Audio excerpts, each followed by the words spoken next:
Арнамызға жаңадан қосылған көрермендеріміз болса, тағы да қайырлы таң дейміз. Және бүгінгі студиямыздың қонағы елімізге белгілі әнші, күміс көмей жез таңдай көптеген халықаралық және республикалық байқаулардың бірнеше дүркін жеңімпазы Медеу Арынбаев.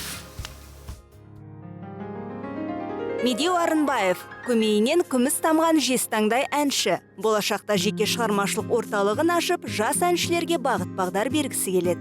Жаным-ау жайдарлап, жарқырап жанасың жұлдыздай.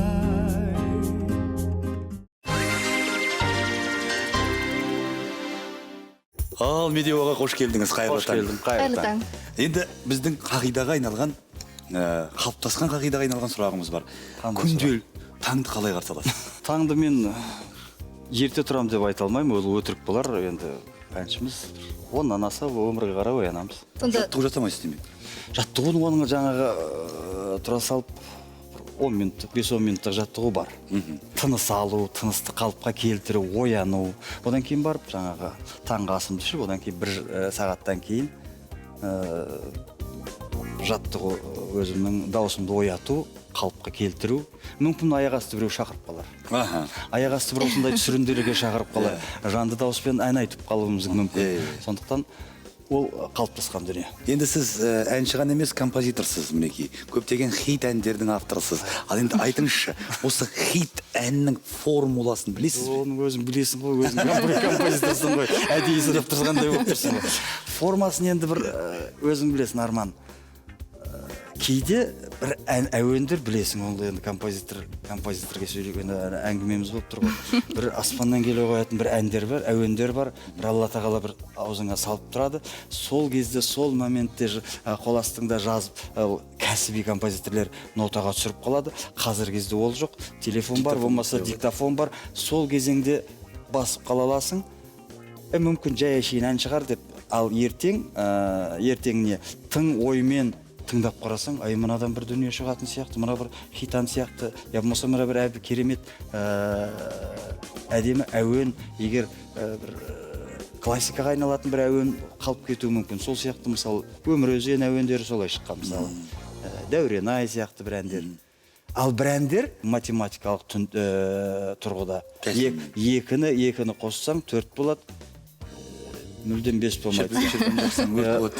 Оясында біреу мүмкін 10 жасырмаймыз. Қазіргі кезде хит әндер дейміз. Ол хит әндер мүмкін баяғыда шлягер әндер деген сөз болушы. Шлягер Халықтың ықыласына бөленген, ертең ол әнді қосылып, дастархан үстінде қосылып, шырқатып айтылатын әндерді шлягер, бір әдемі әуен хит. Ал бүгінгі хит әндер мүмкін машинада кетіп бара жатып, делебеңді қоздыратын шығар, бірақ оның қайырмасы ғана құлағыңда қалады. Қалғандары сөздері жай саған көңілге әдемі бір серпіліс беретін әндер, хит әндер. Бұл мүмкін 1 жыл болар, 2 жыл болар, оның ғұмыры ары қарай қысқалау болып қалады.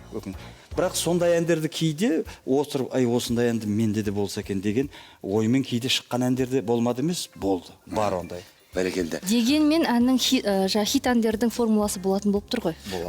Болады деген кезде де ол енді әркімдікі өзіне, ай көріндер көзіне демекші, әңгімені осы жерден үзе тұрсақ, және біздің мамандарымыз әзірлеген бейне материалға кезек берсек, одан кейін қайта оралатын боламыз.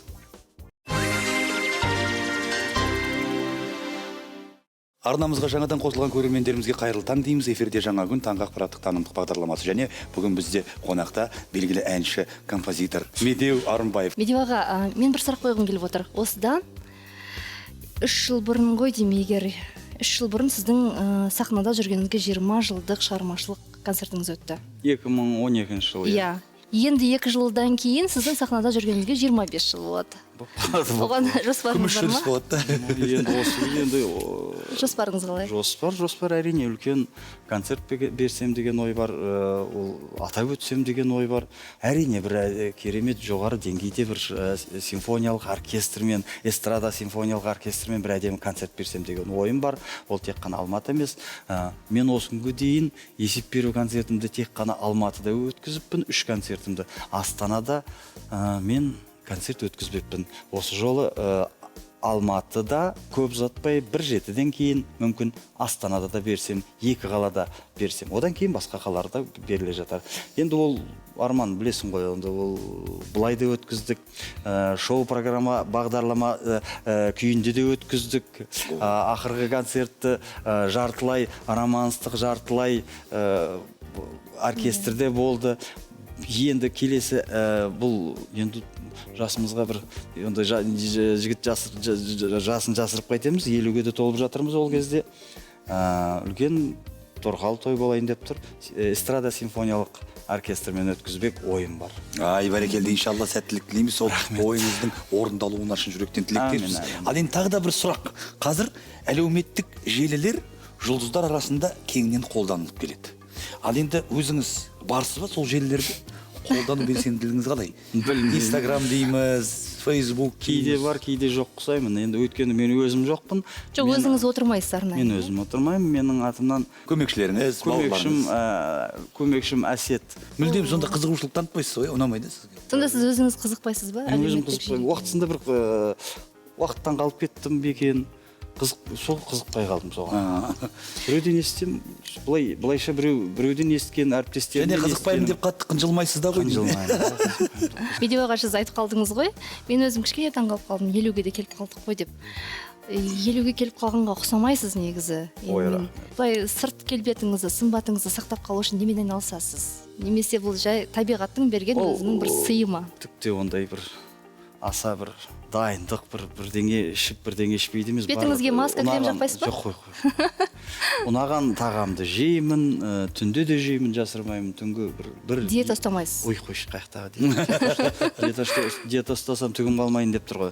Сондықтан нағыз әнші әрқашанда қалыпты, мықты болу үшін әншілерге жақсы тамақтану керек, тағамы мықты болу керек. Қайдағы диета дейсіз ғой? Қаяқтағы диета ұстайтын болсаң, әл болмайды, күш қуат болмайды, даусың шықпайды, ұйқыны да басып тұрып ұйықтау керек.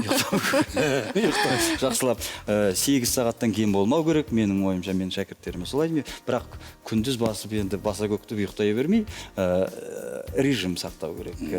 Егер 12-де ұйықтасаң, таңғы 8-де ояну керек, егер 3-де ұйықтайтын болсаң, амал жоқ 11-де ояну керек деген сияқты. Ал енді Мәке, біздің бағдарламамыздың қалыптасқан қағидасы бойынша көрермендеріңізге ақ тілегіңізді жолдасаңыз. Бүгінгі арайлап атқан таңдарыңыз шуақты болсын дегім келеді. Алға қойған мақсаттарыңызға, жоспарларыңызға жете беріңіздер дегім келеді. Әрқашанда күлімдеп, көңілді күйде жүріңіздер дегім келеді бүгінгі күндеріңіз.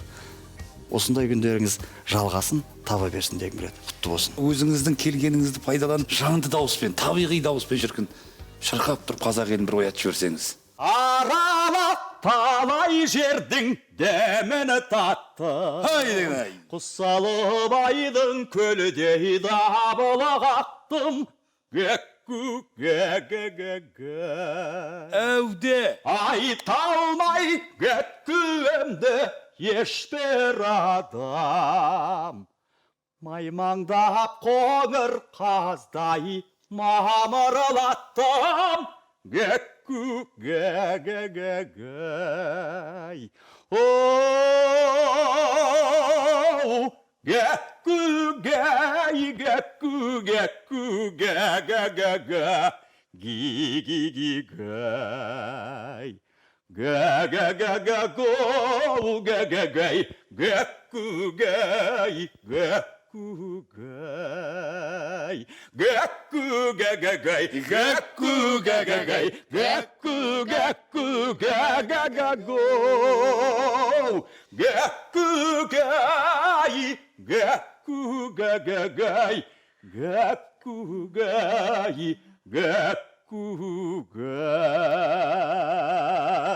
Әй бәрекелді, құрметті көрермендер, сіздермен бірге болған Медеу Арынбаев.